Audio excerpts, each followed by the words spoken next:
n'hésitez pas à liker la vidéo si elle vous plaît. Et si vous êtes nouveau sur la chaîne, n'oubliez pas de vous abonner et d'activer la notification pour ne louper aucune de nos prochaines vidéos. On commence!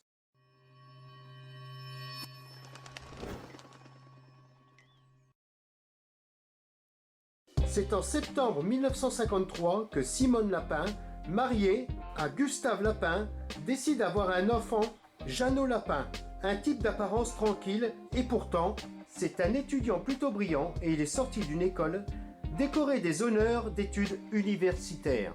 Le destin présageait que Jeannot reprendrait l'entreprise de papa. Mais Jeannot cache une double vie malgré l'image que les gens reçoivent de lui. Jeannot était fasciné par ce personnage de fiction qui se venge de Jean Loup. Il devint une personne pas sympathique et finit bouffé par des chiens. Maintenant voici l'histoire de Lucie, une fille à qui on ne peut rien cacher.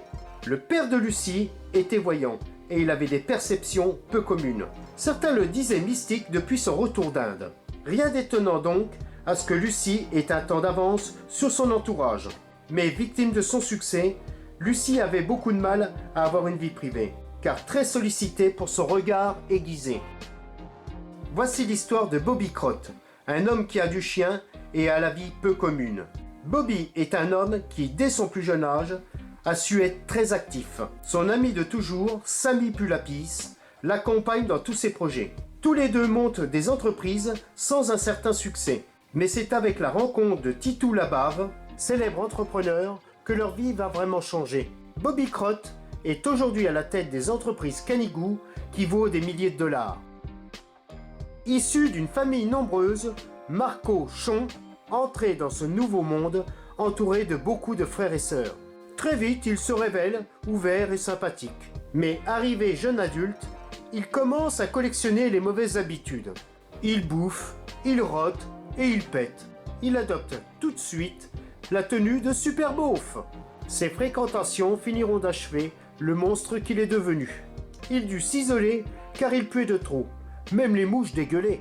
Un processus de décomposition commençait à s'opérer, jusqu'à un point de non-retour.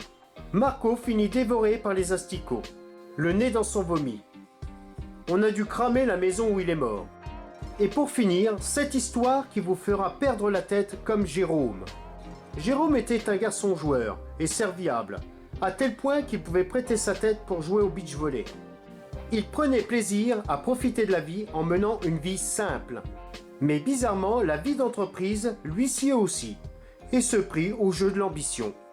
Il eut une carrière télévisuelle, où son style atypique finit par plaire au public. Il fut aussi serveur dans les plus grands restaurants, où était servie parfois la tête de veau. Son parcours hétéroclite le poussa à devenir activiste politique. Il fit une grande carrière politique comme son grand-père, qui avait la tête sur les épaules. Ou pas. On espère que cette vidéo vous a plu. Dans ce cas, ne loupez aucune vidéo du chameau fâché. Et à bientôt!